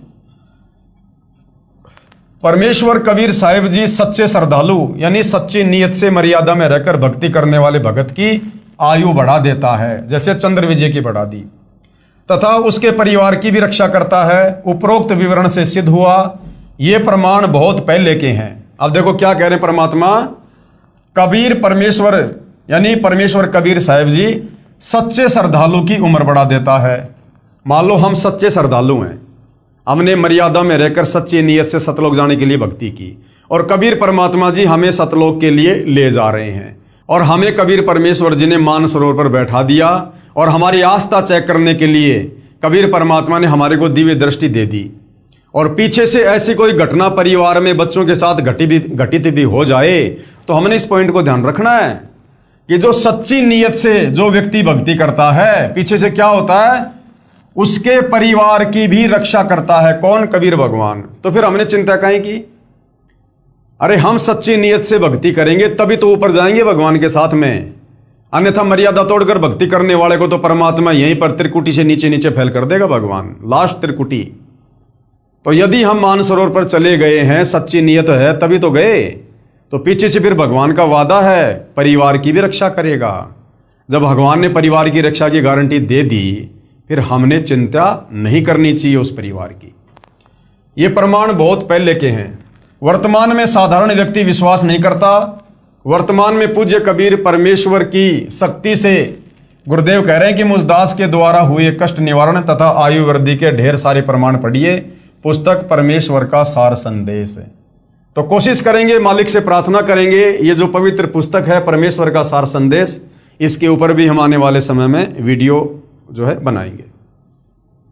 अब आगे गुरुदेव भगवान कहते हैं पवित्र पुराणों का रहस्य, यानी इन पवित्र 18 पुराणों में जो मुख्य पुराण हैं, श्री ब्रह्मा पुराण, श्री विष्णु पुराण, श्री शिव महापुराण, इनमें अध्यात्म के विषय में, भक्ति मार्ग के विषय में, आत्म कल्याण के विषय में क्या कुछ लिखा है जो वेदों से मेल खाता है।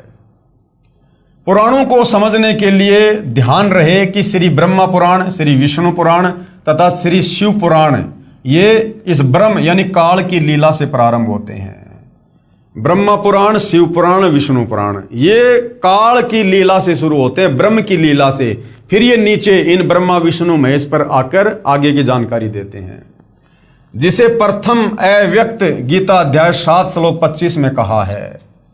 जो गीता अध्याय 11 श्लोक 32 में कहता है कि मैं काल हूं, यानी गीता जी का ज्ञान देते समय ये काल ब्रह्म कृष्ण जी के शरीर में प्रेत की भांति प्रवेश करके क्या कह रहा है अध्याय 11 श्लोक 32 में कि मैं काल हूं। इसी को क्षर पुरुष भी कहते हैं, यानी इसका जन्म और मरण होता है, ये नाशवान है, अविनाशी नहीं है। इसलिए इसी काल को, इस ब्रह्म को क्षर पुरुष तथा ज्योति निरंजन भी कहा जाता है, क्योंकि इसकी उत्पत्ति अंडे से हुई थी, उस समय इसमें तेज था, तो परमात्मा ने इसका नाम ज्योति निरंजन भी रखा है। यही सदाशिव काल रूपी ब्रह्म भी कहलाता है। यही ब्रह्मांड में एक ब्रह्मलोक की रचना करके उसके ऊपरी हिस्से में रहता है।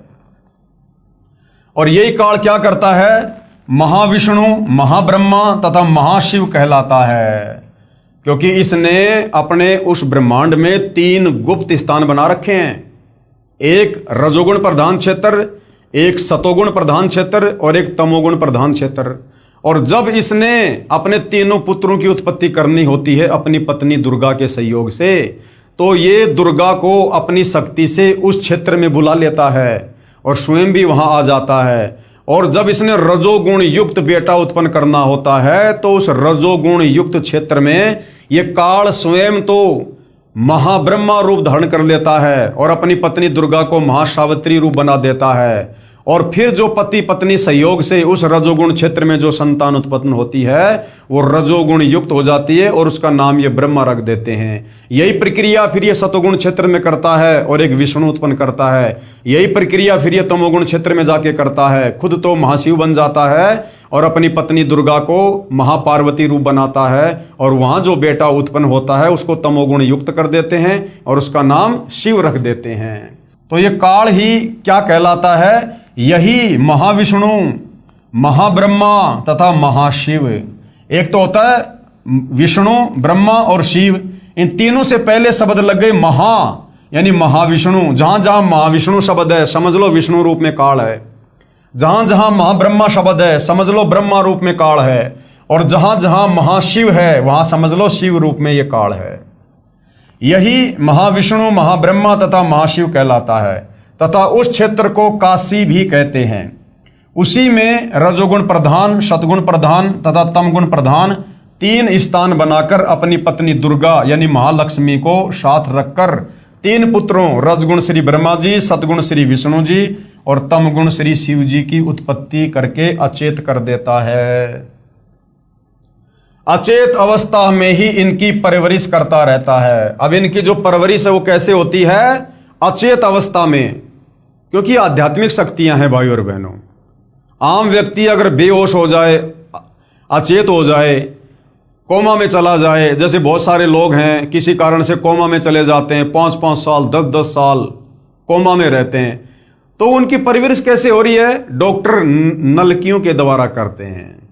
इसी प्रकार आध्यात्मिक शक्ति होती है, उसमें आध्यात्मिक तरीके से उनकी परवरिश होती है।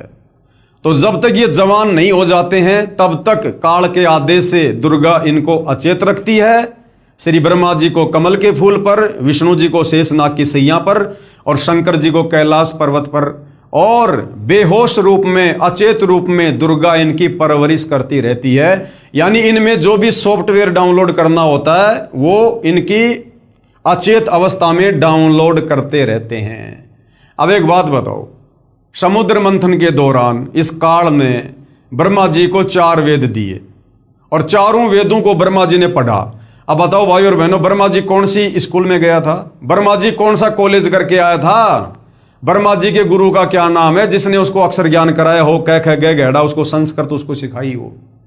उस अचेत अवस्था में काल ने उसके अंदर सब कुछ डाउनलोड कर दिया, उसको पढ़ा भी दिया, लिखा भी दिया, आगे क्या करना तेरे को सब कर दिया, सॉफ्टवेयर डाल दिया उसके अंदर, अब अपडेट कर दिया ब्रह्मा को अपनी सिद्धि शक्ति से।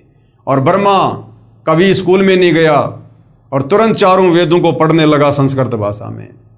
तो इस प्रकार से इनकी अचेत अवस्था में काल ने तीनों की परवरिश की। जवान होने पर श्री ब्रह्मा जी को कमल के फूल पर, श्री विष्णु जी को शेषनाग पर तथा श्री शिव जी को कैलाश पर्वत पर चेत कर देता है।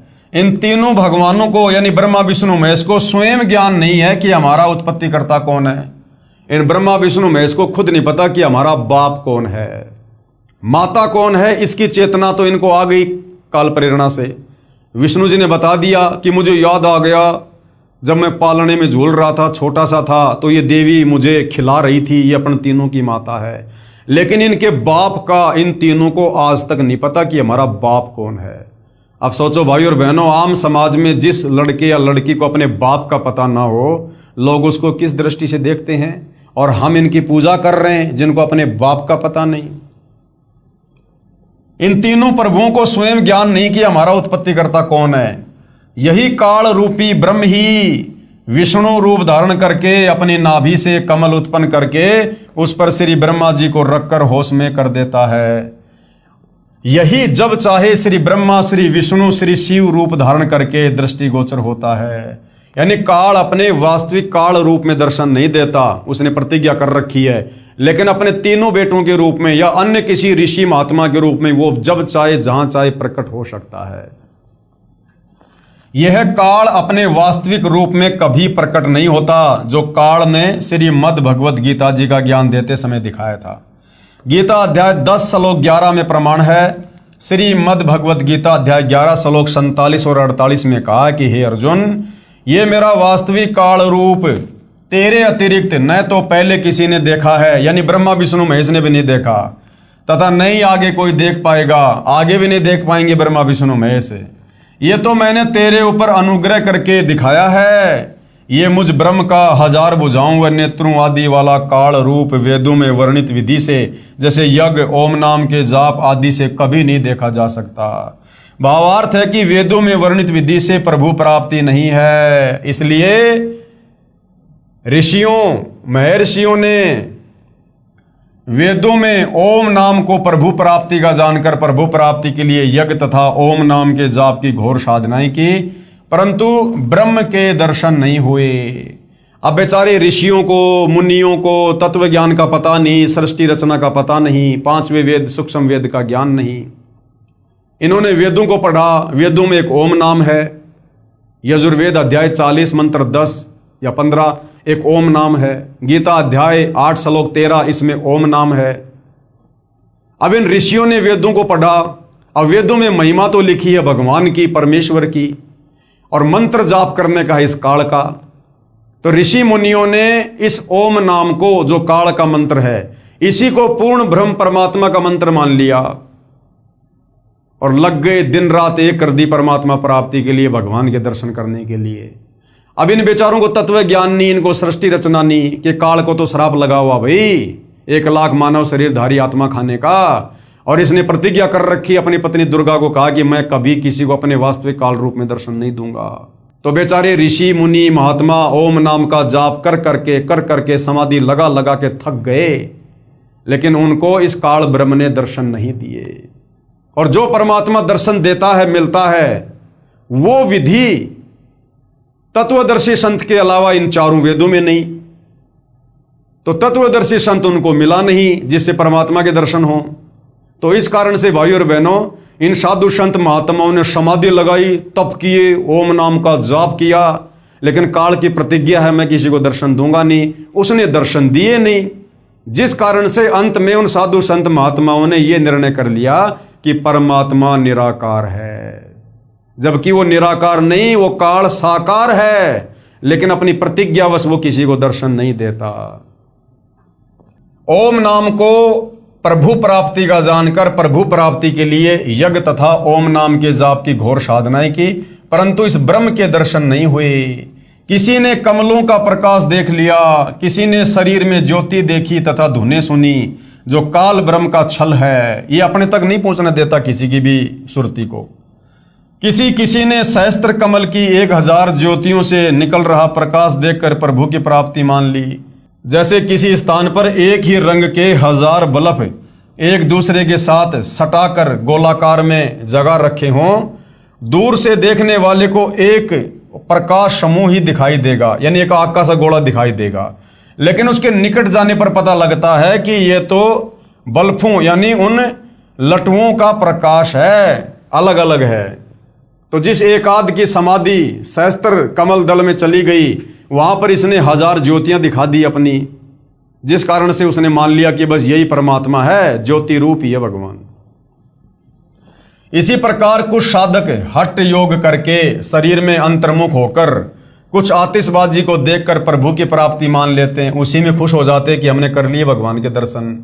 उसी काल जाल को आनंद मानकर अपना अनमोल जीवन नष्ट कर जाते हैं। वेदों में स्पष्ट लिखा है कि परमेश्वर सशरीर है। यजुर्वेद अध्याय 1 मंत्र 15 तथा अध्याय 5 मंत्र 1 में इसका प्रमाण है। अग्ने तनुर असी यानी परमात्मा सशरीर है।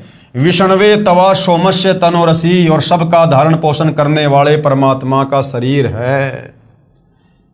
जिसका शब्दार्थ है कि परमेश्वर सह शरीर है। अग्नि यानी परमात्मा, तनूर यानी सह शरीर, असीमानी है। परमेश्वर सह शरीर है, वो निराकार नहीं है। उस सर्व पालन करता अमर पुरुष सत्य पुरुष का शरीर है, अर्थात परमेश्वर आकार में है।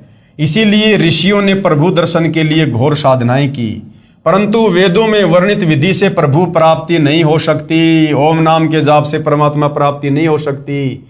ओम नाम के जाप से तो ये काली दर्शन नहीं देता। इसलिए आज तक सर्व साधकों यानी भक्तों, ऋषियों, ये भाई और बहनों, आज से पहले जो त्रेता द्वापर सतयुग में जो भगत थे, जो भक्ति करते थे, जैसे आज आप और हम कर रहे हैं, उस समय उनको ऋषि कहा जाता था, उनको मुनि कहा जाता था। तो चाहे भगत को हो, चाहे संत को हो, चाहे साधक को हो, चाहे योगी को हो, चाहे ऋषि को हो, चाहे मुनि को हो, ये एक ही बात है। जैसे जल पानी नीर, जल पानी नीर। कोई ये सोचे कि तो बहुत बड़ी तोप होंगे, इनके नाम को तो ऋषि कहा करते थे। अरे आज जैसे पवन दास, ऐसे चाहे मुनि पवन कह दो, ऋषि पवन कह दो, बात एक ही है। इसलिए आज तक सर्व साधकों यानी भक्तों, ऋषियों आदि ने अपने अनुभव की पुस्तकों की रचना कर दी जो वेद ज्ञान विरुद्ध है, और उन्होंने फिर आगे चलकर अपने अपने अनुभव की पुस्तकें बना दी कि मैंने ऐसे ऐसे ओम नाम का जाप किया, मैंने इतने साल समाधि लगाई, समाधि अवस्था में मुझे उस प्रभु के ज्योति रूप में दर्शन हुए हैं। परमात्मा तो वास्तव में निराकार है, उसका मनुष्य जैसा शरीर नहीं है, वो तो ज्योति ज्योति उसका रूप है, आकार है। और आम समाज ने इन बातों को सत्य मान लिया और भगवान को निराकार साबित कर दिया। अब सर्व भगत समाज पवित्र वेदों के स्थान पर अन्य महर्षियों या संतों के अनुभव से बनी पुस्तकों के ज्ञान पर आधारित हो चुका है। अब वेद कौन पढ़े भाई? वेद तो इतनी मोटी मोटी पुस्तकें, ऊपर से वो संस्कृत में, कौन पढ़े? आम व्यक्ति को पढ़ने का अधिकार भी नहीं था। फिर क्या करते ये साधु संत महात्मा? अपने अनुभव की छोटी छोटी पुस्तकें निकाल देते कि हमने वेदों को पढ़कर निष्कर्ष निकालकर, वेदों का निचोड़ निकालकर ये पुस्तक बनाई है। तो आम आदमी बेचारा उस पुस्तक को वेद ज्ञान युक्त पुस्तक मानकर, जो वास्तव में उस ऋषि का अपना भक्ति अनुभव था, जो वेदों के विरुद्ध था, हमने उसी को सत्य मानकर उसी के अनुसार फिर हमने साधना करनी शुरू कर दी। ऐसे फिर ये शास्त्र विरुद्ध साधना पूरे समाज में फैल गई सदियों से।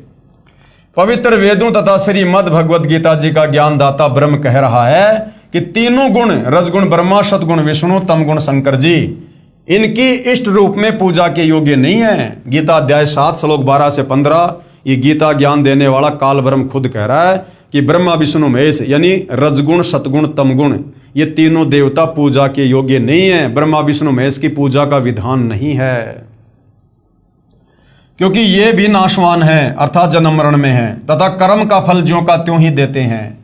पाप यानी पाप नाश नहीं कर सकते। कौन? ब्रह्मा विष्णु महेश।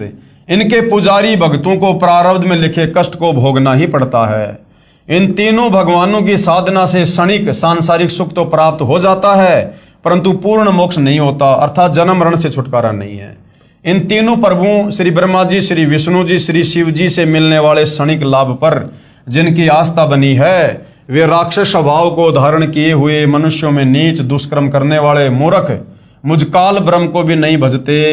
इसका प्रमाण है श्रीमद् भगवद गीता अध्याय 7 श्लोक 12 से 15। क्योंकि ब्रह्म साधक अधिक समय तक ब्रह्मलोक में बने महास्वर्ग में अपने नाम व पुण्यों की कमाई के आधार पर रहता है। यानी ब्रह्मा विष्णु महेश की साधना के बजाय यदि कोई काल की ओम नाम की साधना करता है, तो ब्रह्मा विष्णु महेश की भक्ति करके जितने दिन आप स्वर्ग में रह सकते हो, उससे कई गुना ज्यादा आप स्वर्ग से ऊपर ओम नाम की कमाई करके, ब्रह्म का जाप करके आप महास्वर्ग में रह सकते हो। लेकिन वापस महास्वर्ग वाले प्राणी को भी आना पड़ेगा जन्म और मरण में। इसलिए काल कह रहा है कि तीनों भगवानों से कुछ ज्यादा राहत मैं दे सकता हूं, परंतु यह ब्रह्मलोक तथा काल ब्रह्म भी नाशवान है। यह काल भी नाशवान है और इसका ब्रह्मलोक भी नाशवान है। गीता अध्याय 8 श्लोक 16 में कहा कि ब्रह्मलोक तक सर्वलोक नाशवान है, तथा गीता अध्याय 2 श्लोक 12 तथा अध्याय 4 श्लोक 5 में स्वयं गीता ज्ञानदाता ब्रह्म कह रहा है कि मेरी भी जन्म और मृत्यु होती है अर्जुन, मेरी भी जन्म और मृत्यु होती है, अर्थात मैं भी नाशवान हूं। इसलिए पवित्र गीता अध्याय 7 श्लोक 18 में कहा कि जो चौथे प्रकार के मेरे ब्रह्म के साधक, जो ज्ञानी है, जो वेदों के ज्ञान के आधार पर जान लेते हैं कि केवल एक पूर्ण परमात्मा ही इष्ट रूप में पूज्य है, वही पाप नाशक है, पूर्ण मोक्षदायक है तथा मानव शरीर प्रभु प्राप्ति के लिए मिला है, उन्होंने वेदों का स्वयं ही निष्कर्ष निकाल ले लिया कि ओम नाम यही एक मंत्र है जो प्रभु प्राप्ति का है। इसी ओम मंत्र के जाप से हजारों वर्ष साधना करके अपने शरीर को भी न्योछावर कर दिया, परंतु प्रभु दर्शन नहीं हुए। अन्य उपलब्धियां हो गई, कुछ सिद्धियां प्राप्त हो गई तथा स्वर्ग महास्वर्ग आदि में उच्च पद प्राप्त हो गए। फिर भजन कमाई तथा पुण्यों की कमाई समाप्त होने पर पुनः जन्म मरण तथा 84 लाख प्राणियों के शरीर में घोर कष्ट तथा नरक में पाप कर्म का फल भोगना ही पड़ रहा है। पवित्र यजुर्वेद अध्याय 40 मंत्र 10 तथा पवित्र गीता अध्याय 4 श्लोक 34 में उपरोक्त दोनों शास्त्रों का ज्ञान दाता ब्रह्म कह रहा है कि उस पूर्ण परमात्मा के विषय में मैं काल रूपी ब्रह्म नहीं जानता। उस परमेश्वर के विषय में कि जहां जाने के बाद साधक लौटकर संसार में नहीं आता, जन्म मरण नहीं होता, उस परमेश्वर के विषय में पूर्ण जानकारी अर्थात तत्व ज्ञान तथा उस परमेश्वर की प्राप्ति की विधि अर्थात पूर्ण मोक्ष मार्ग की जानकारी के लिए तत्वदर्शी संतों की खोज कर 21 ब्रह्मांड के स्वामी काल ने अपना निष्कर्ष दे दिया पूरा गीता ज्ञान देकर कि भाई मेरी साधना का मंत्र है ओम, और मैं रहता हूं ब्रह्मलोक में, और ओम नाम की कमाई करके साधक मेरे ब्रह्मलोक में आ जाएगा। ब्रह्मलोक में स्वर्ग से ज्यादा आनंद है, मौज मस्ती है, ज्यादा समय रहेगा। लेकिन ब्रह्मलोक पर्यंत सारे लोक पुनरावर्ती में है। ब्रह्मलोक में आया हुआ साधक भी अपना कर्म भोगकर वापस नीचे पृथ्वी पर जाएगा, गधा कुत्ता बनेगा, जन्म मरण का कष्ट सहेगा, कभी नरक में जाएगा। फिर कह रहा है यदि तेरे को पूर्ण मुक्ति चाहिए, पूर्ण मोक्ष चाहिए, परम शांति चाहिए, तो चाहता कि मैं कभी ना जन्मूं, मैं कभी ना मरूं, कभी बूढ़ा ना हूं, कोई काम धंधा ना करना पड़े, सदा मैं अविनाशी रहूं, सारे ठाट बाट हों, जहां पर 84 लाख योनियां ना हो, कोई नरक ना हो, जन्म मरण ना हो, तो उसके लिए कह रहा भैया तू तत्वदर्शी संत की शरण में चला जा। गीता अध्याय 4 श्लोक 34। वो तत्वदर्शी संत तुझे परमात्मा की भक्ति बताएगा, वो तत्वदर्शी संत ही तुझे पूरा आध्यात्मिक ज्ञान देगा, पूरी सृष्टि रचना बताएगा, मुझकाल के विषय में भी बताएगा, मैं क्यों जन्मता हूं, क्यों मरता हूं, मैंने सतलोक में क्या गलती करी थी, क्यों मेरे किस ब्रह्मांड में कोई भी प्राणी सुखी नहीं है, क्यों यहां पर जन्म मरण का रोग लगा हुआ है, क्यों लख 84 योनि में सब लोग पीड़ा भोग रहे हैं। ये बातें तुझे वो तत्वदर्शी संत ही बताएगा।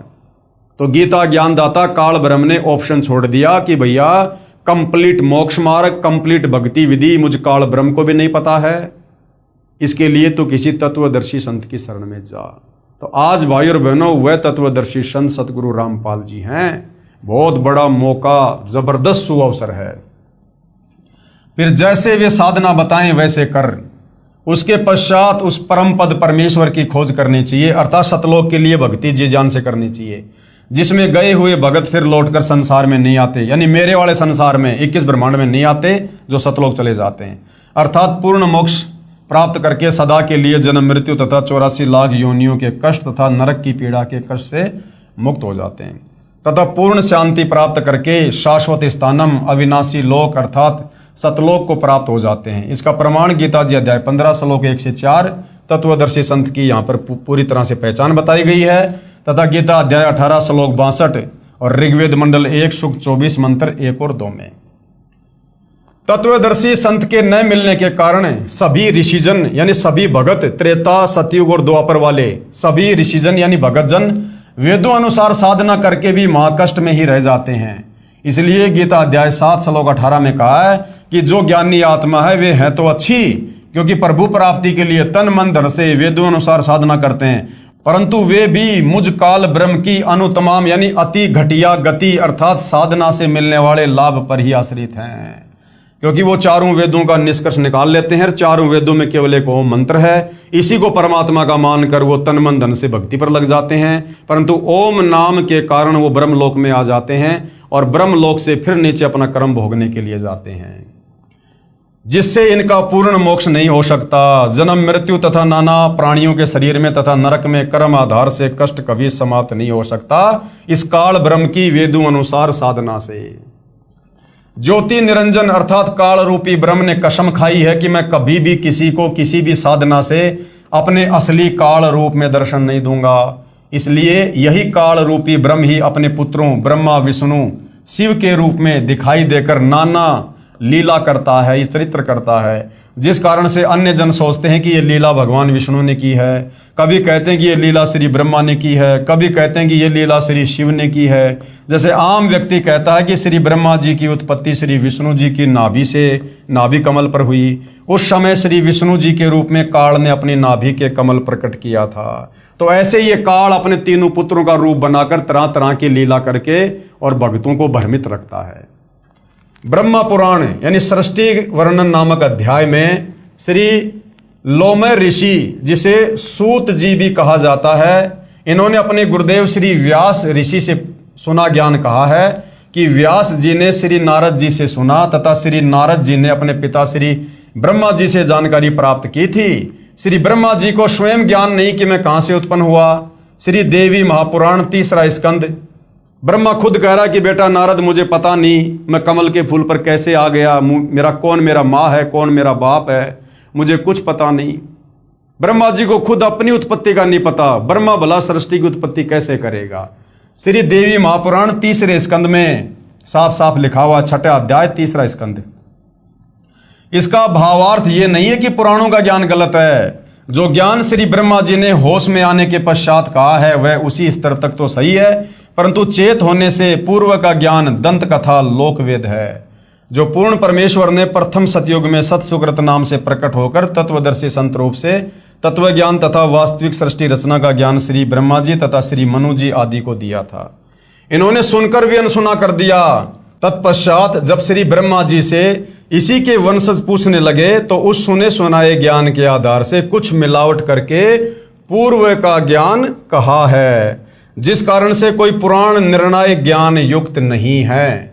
किसी पुराण के आधार से सिद्ध होता है कि श्री विष्णु जी की उत्पत्ति श्री ब्रह्मा जी से हुई है, किसी पुराण से सिद्ध होता है कि श्री ब्रह्मा जी की उत्पत्ति श्री विष्णु जी से हुई, आदि आदि।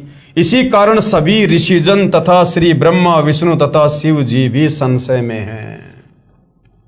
यानी इनके जो भगत हैं ब्रह्मा विष्णु महेश के, जब ये इनकी पूजा करते हैं, समाधि लगाते हैं, तो समाधि अवस्था में ये काल ब्रह्मा जी के उपासक को ब्रह्मा रूप बनाकर दर्शन दे देता है, विष्णु जी के उपासक को विष्णु रूप बनाकर दर्शन दे देता है, शंकर जी के भगत को शंकर जी का रूप बनाकर दर्शन दे देता है, प्रकट हो जाता है।